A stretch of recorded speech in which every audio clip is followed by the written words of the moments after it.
Austria के एक छोटे से कस्बे पर एक अजीब व गरीब खामोशी छाई हुई थी। वो गलियां जो आमतौर पर लोगों की गुफ्तगू से गूंजती थीं, सूनी पड़ी थीं। मुदम रोशनी में साए नाच रहे थे। अंधेरे से एक शख्सियत गोया एक भूत अभरी। यह एडोल्फ हिटलर था, एक वो जवान जिसकी चमकती चमकती नज़रों के पीछे एक जलती हुई ख्वाहिश छिपी हुई थी। हिटलर की अबदाइज नंदगिया एक पुरस्कार कहानी थी। 1889 में पैदा हुए, इनका आगाज़ एक आमचे की तरह था। वह अजमत, ताकतवर और अपनी मर्जी की दुनिया बनाने का ख्वाब दिखता था। ये ख्वाब जवास के जहन के पुरस्कून गोशों में परवान चढ़े थे, खौफनाक नताइज का बायस बनने वाले थे। एक नाकाम फनकार, इसने इंतहा पसंद गिरोहों के जहरीले बयानिए में सुकून पाया। इसके नफरत पर मबनी नजरिए के बीज बोए जा चुके थे। बियर के मग की खिंक, सिगरेट के धुएं के लिपटें और अदमातमी नानकी सरगोशी म्यूनख के बियर हॉल हिटलर का पहला प्लेटफार्म बन गए। इसकी आवाज़ जो शुरू में हचकचाहट का शिकार थी, ताकतवर होती गई। इसने कौम के गुस्से और मायूसी को समझा। इसका पैगाम सादा पर कशावर इंतहाई जहरीला था। उसने कुर्बानी के बकरों के पेशकश की यहूदी कम्युनिस्ट कमज़ोर। इसके अल्फाज खौफनाक ताकत के साथ गूंजते थे। नाजी पार्टी ने इसकी ख्वाहिशात को पूरा करने के लिए एक जरिया फराहम किया। हिटलर के चारिस्मा ने पार्टी को एक कुव्वत में तब्दील कर दिया। जर्मनी की मजूर जमहूरियत माशी बहराना और सियासी हिंगामों के बोझ हटले दब गई। सड़कें मैदान जंग बन गईं। नाजी तूफानी फौजियों और उनके मुखालफिन के दरमियान झड़पें एक आम सी बात थी। खौफ ने ज़मीन पर डीरे डाल ली, जिससे फ़ायदा उठाने के लिए एक साजगार माहौल पैदा हुआ। प्रोपेगेंडा के माहिर हिटलर ने असाफरात फ़िक्र को अपने फ़ायदे के लिए इस्तेमाल किया। उसने खुद को वाहिद शख्स के तौर पर पेश किया जो नज़्म मज़बूत बहाल कर सकता है, एक ऐसे मुल्क का अंजात दहिंदा है जो तबाही के दहाने पर है। माशी बहाली, कौमी इत्तेहाद और जर्मन अज़मत की तरफ वापसी के इसके वादों ने एक नाउम्मीद अवाम के दिलों में उतर गए।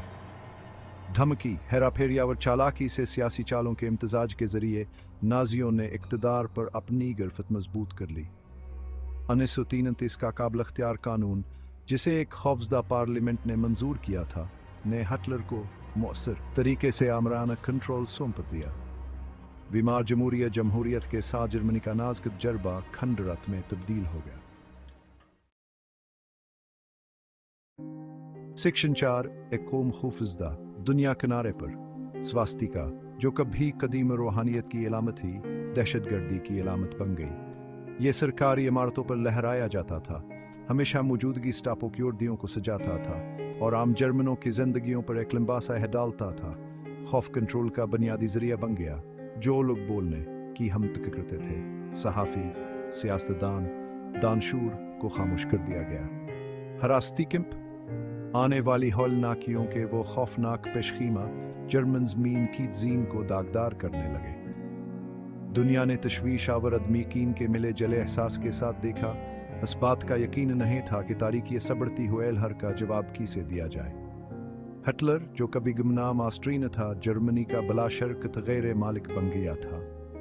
1000 साला सल्तनत का इसका ख्वाब पहुंच के अंदर लग रहा था।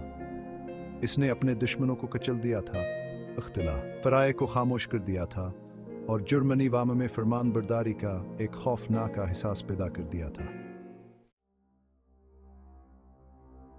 सेक्शन 5, तूफान का आजमा होना दुनिया ने अपनी शान से रोक लें। हिटलर अपनी खूनरेज़ फतूहात से हौसला पाकर अपनी निगाहें तोसी पर मरकूज़ किए।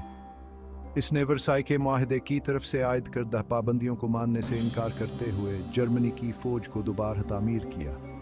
इसके अल्फाज मज़ीद जंग जो होते गए, इसकी ख्वाहिशात मज़ीद खौफनाक तौर पर वाज़ेह होती गई। इन्हीं 37 ऑस्ट्रिया के इल्हाक ने यूरोप में हलचल मचा दी।